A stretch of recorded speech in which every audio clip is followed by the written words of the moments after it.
6단원 보시면은 개업 공인중개사의 의무 및 책임이 있는데요. 여기서 일단 첫 번째 금지행위가 있습니다. 금지행위는 정말 중요해요. 왜냐면 앞에서 여러분들이 뭐랑 헷갈리시면 안 되면 결격사유 있죠.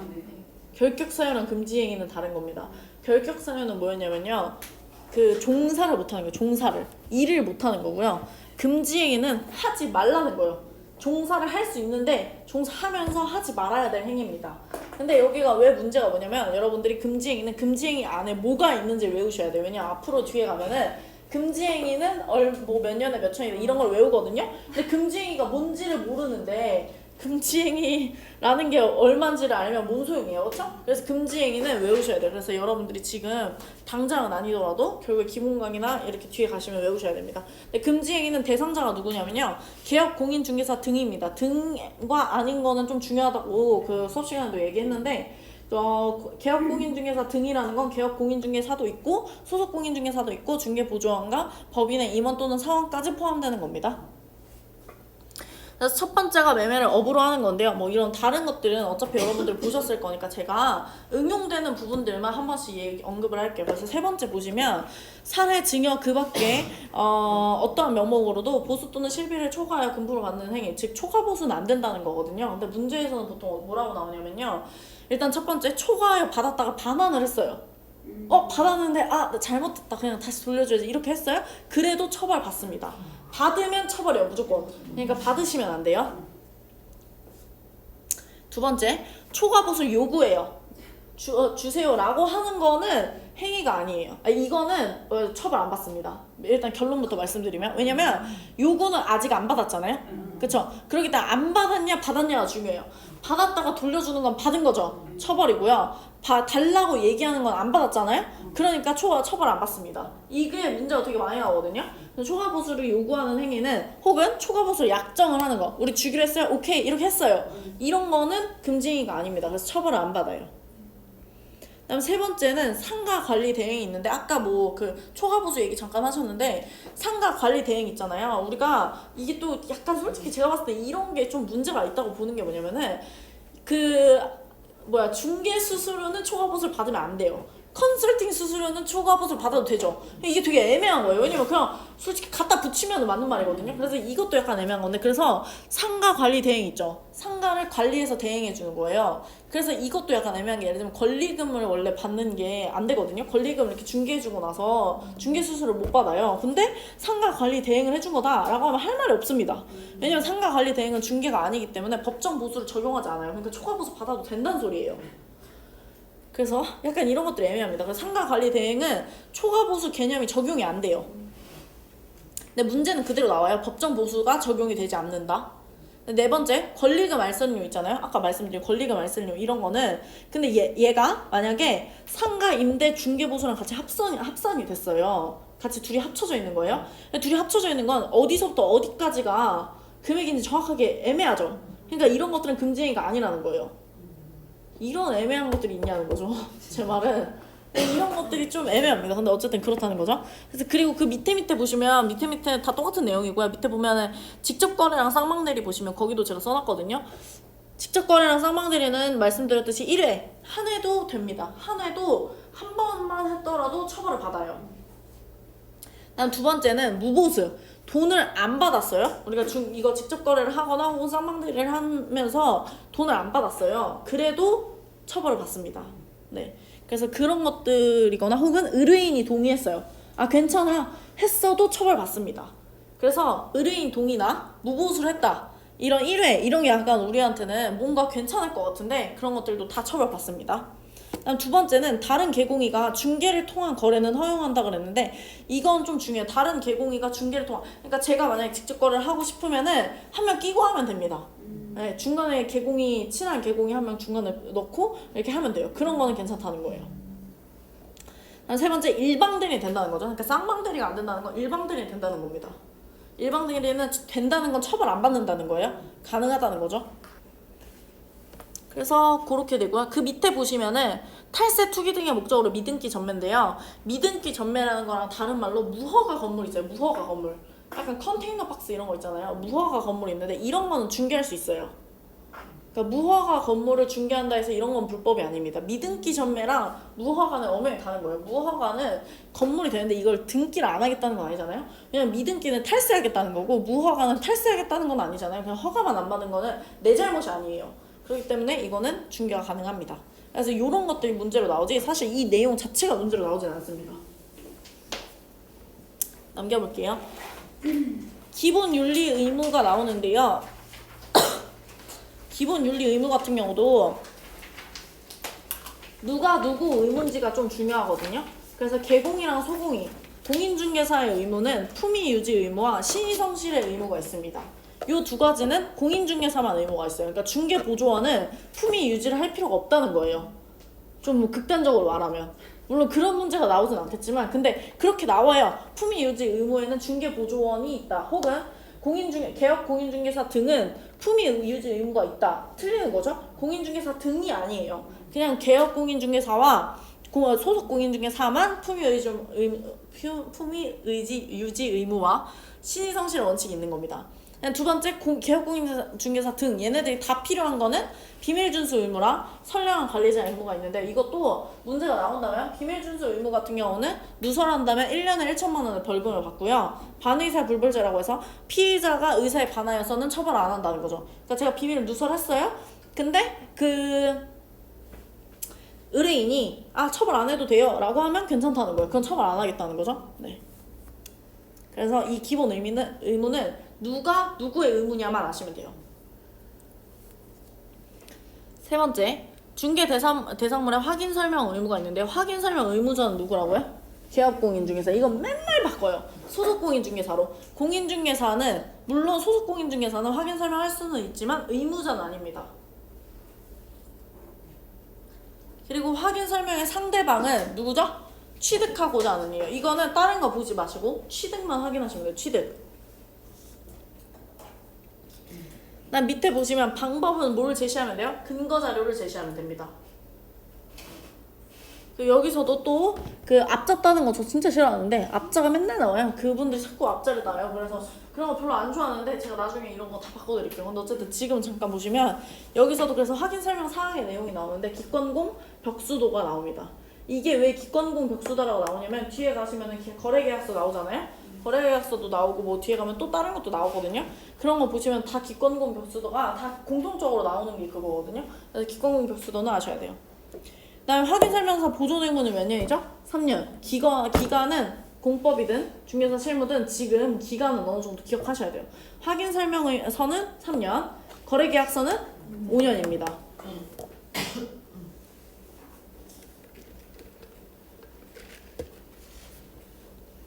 뒤에 보실게요. 그래서 거래계약서 나오죠. 거래계약서의 서식은 권장할 수 있다죠. 이거 맨날 나와요. 이것도 국토교통부 장관은 표준이 되는 서식을 정하여 이의 사용을 권장할 수 있다죠. 권장해야 한다 아닙니다. 그래서 그것도 맨날 바꾸고요. 그리고 그 필요적 기재사항은 밑에 나오잖아요. 이것도 외워야 돼요. 근데 항상 뭘 바꾸냐면 이것도 확인설명서 교부 일자를 빼놓아요. 그리고 이거는 9가지인데 엄청 많이 주고 나서 고르라 그래요. 기권공 벽수도 이런 거 막 넣어놓고 고르라고 하거든요. 그러니까는 거래계약서의 필요적 기재사항을 고르실 줄 알면 됩니다. 지금은 이것도 외우지 마세요. 그냥 이런 게 있다 라는 것만 하시면 됩니다. 밑에 마지막에 보시면 보존의무 그래서 5년이죠. 7번 보실게요. 업무보존 설정.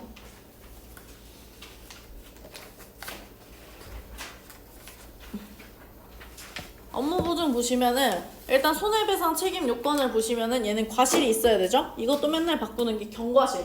경과실도 포함이 되는 거예요. 그럼 경과실 같은 경우도 손해배상을 해줘야 된다는 거죠?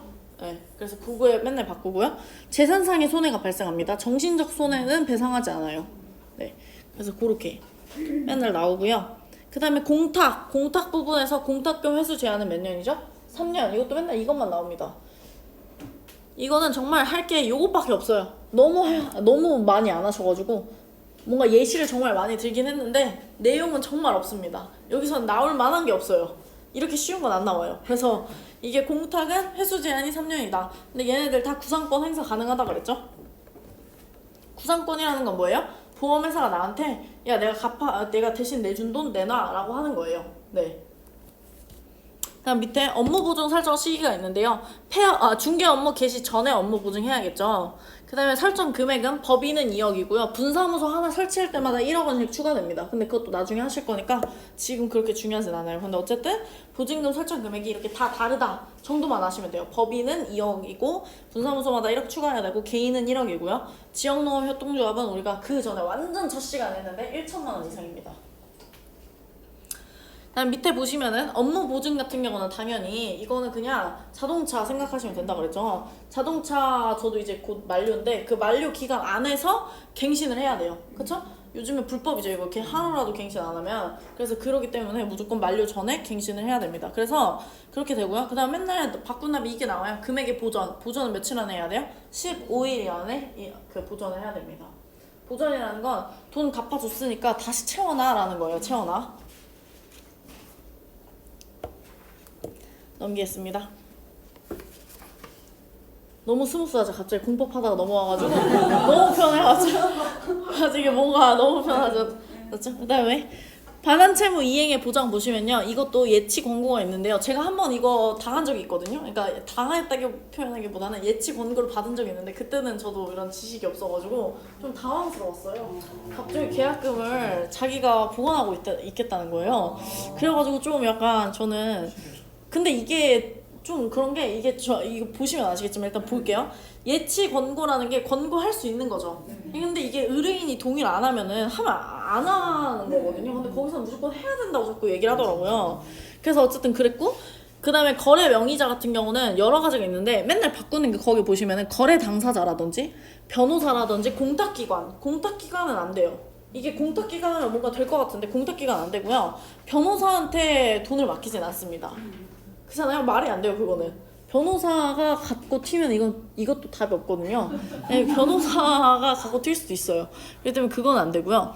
밑에 보시면은 그래서 내용은 이 밑에 1, 2, 3번 내용이 더 중요한데요. 보시면 개업공인중개사 명의로 할 경우에는 필요한 사항을 약정해야 돼요. 그러니까 이거는 만약 그분이 저한테 그렇게 맡기라고 했었으면 사실 명확한 그 내용들을 다 썼어야 된다는 거예요. 근데 그걸 하시겠냐고요? 그런 거 안 하잖아요.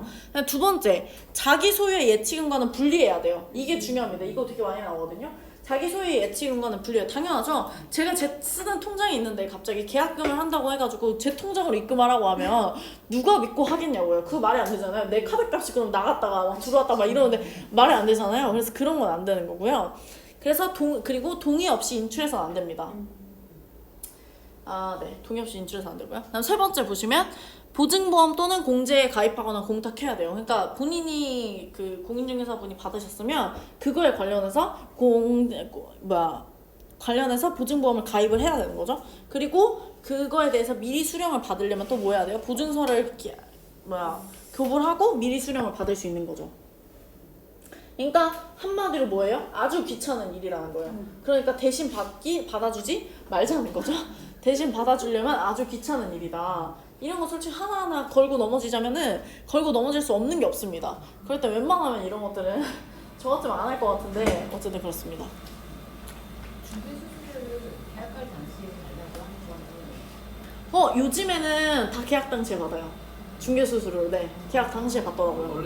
원래는 완료된 날에 받는데 요즘에는 다 계약 당시에 받더라고요. 네. 저도 몰랐는데 문제되진 않아요. 근데 요즘에 다 그래요. 모든 부동산이. 계약한 게 있는데 그렇게 해서 제가 부동산을 바꿔버렸거든요. 저는 안 줬는데. 아 그래요? 무조건 그래. 요즘에는 다 그러더라고요. 네. 저는 그러니까 잔금 하면서 항상 주거든요. 근데 요즘 들어서 공인중개사분들이 먼저 계약 쓰는데 달라고 막 하더라고. 맞아. 근데 연말이라서 뭐 얘기를 하고 그건 아니고 요즘에 저도 몰랐는데 다 계약할 때 주더라고요. 주고요. 네, 다 주고 계약할 때 주는 걸로 말을 바꿔놨어요. 왜냐면 이게 협회에서 그 운동을 해요. 왜냐면 이게 부동산을 운영할 때 그게 너무 힘드니까 이제는 계약, 그래서 거기 다 써져 있어요. 부동산에 잘 가보시면 옆에 이렇게 한 줄로 계약 거래 시에 계약서 작성 시에 받습니다 라고 써져 있어요. 네, 그래서 요즘에는 다 그래요. 그래서 요즘에는 모든 부동산이 다 그러더라고요. 저도 몰랐는데 모든 부동산이 다 그래요. 그래서 기분이 너무 나빠가지고 그러니까. 저희가 좀 금액이 좀 큰 거를 했었거든요. 근데 그거를 그렇게 해서 네가 먹고 날리면 어떡하려고 이런 생각이 그러니까. 근데 저는 무슨 경험이 되냐면 아파트인데 근데 무조건 처음 처음인데 막 달라오더라고. 그래서 아니 어떻게 장금 치러서 이게 거래가 완료가 안 되는데 무슨 달라고 하시냐. 근데 뭐 요즘 그분이 중개법을 얘기를 하면서 법적으로 이렇게 해도 문제 없다라고. 근데 줬는데 무슨 문제가 생겼냐면 잠금 때 공인중개사가 공과금 처리라든지 이런 거를 매도자를 완전히 세팅을 딱 정리해줘가지고 뭐 받을 거 받고 뭐 줄 거 해서 딱 이렇습니다. 이걸 해야 되잖아요. 잠금 날이고 이산 날인데 그걸 안 하고 있는 거예요. 이미 받았다. 그렇지. 이미 받았다는 거지. 그래서 거꾸로 제가 전화해가지고 이거 뭐 관리비 뭐 얼마야 뭐 이래서 처리를 했다니까요. 그래서 제가 그 다음부터는 안 줘. 책임국의 중개사가 제일 저희 입장에서는 그게 좋은 거죠. 상당히 좋은 거죠. 근데 이제 입장이 바뀌면 저희도 이제 네, 맞아요. 근데 요즘에는 모든 부동산이 다 그러더라고요. 아마도 그 부동산만 그런 게 아니라 요즘에는 다 그래요. 왜냐면 이게 너무 운영이 힘들고 계약 잔금할 때 돈이 막 들어오다 보면 안 주는 사람도 있겠죠. 근데 그러게 되면은 이제 뭐 끝날 때 달라고. 네. 어떻게 잡아서 안 주는 사람이 있다. 맞아요. 우리도 아니면 금액을 닦거나 처음 말했을 때랑 다르겠다. 그렇겠죠. 그러니까 아까 제가 말씀드린 컨설팅이 가장 이런 걸로는 못 먹고 살아요. 제가 봤을 때는. 네. 이게 그냥 하는 입장에서 보면 물론 저도 손님 되는 입장에서 먼저 내기가 싫죠. 근데 이제 약간 그런 걸 따져봤을 때는 결국에는 중개 수수료는 그러니까 솔직히 저희도 그렇잖아요. 중개 수수료로 먹고 살겠다고 생각하는 사람 입장에서도 중개 수수료가 비합리적인데 중개 수수료 내는 사람 입장에서 얼마나 비합리적이에요. 그러니까 차라리 계약금을 우리가 10% 내듯이 중개 수수료도 일정 요율을 따져서 계약 때 얼마, 잔금 다 치를 때 얼마 이렇게 주세요. 이렇게 하면은 좀 합리적으로 이해가 되겠는데 금액이 큰 걸 하는데 갑자기 그것부터 먼저 얘기를 하고 통상적으로 다 그렇게 하니까 해주셔야 되겠다 이러니까는 맞아요. 요즘에는 근데 다 바뀌었더라고요. 저도 근데 저번에 처음에 그 거래할 때 그거를 잘 몰라가지고 저는 잔금 때 받았어요. 저는 근데 미리 말을 언제 그 손님이 물어보더라고요. 언제 드리면 돼요? 근데 전 다행히 잔금인 줄 알고 잔금 때 주시면 됩니다 했는데 잔금도 아니라고 계약 때 받아야 되는 거라고. 그래서 아 그러냐고. 그래서 요즘엔 다 그냥 계약 때 받더라고요. 요즘엔 바뀌었습니다. 어쨌든 마지막에 중개 보수 보시면요. 중개 보수는 제가 좀 디테일하게 정리해 놓겠는데 사실 뭐 이렇게까지 디테일한 부분이 지금 나오지는 않지만 실비 부분을 보시면 실비는 일단 권리관계 확인 등에 소요되는 비용은 누구한테 청구하냐면 이전하는 사람한테 청구를 하고요. 그 다음에 반환 채무 이행의 보장에 필요한 사람은 이제 취득하는 사람한테 청구를 하죠. 그래서 이거는 그냥 외우셔야 돼요. 권리관계에 대해서는 이전이고 반환 채무 이행 보장에 소요되는 실비는 취득하는 사람한테 하는 거죠. 이거는 외우시는 거고 중개보수 청구권이라는 것은 계약공인중개사의 고의 또는 과실로 인해서 취소가 되면은 소멸하는 거죠. 근데 이건 잘 안 나옵니다. 여러분들이 최소한 뭔가 일을 하실 때 필요하니까 한 거지 뭐 잘 안 나와요.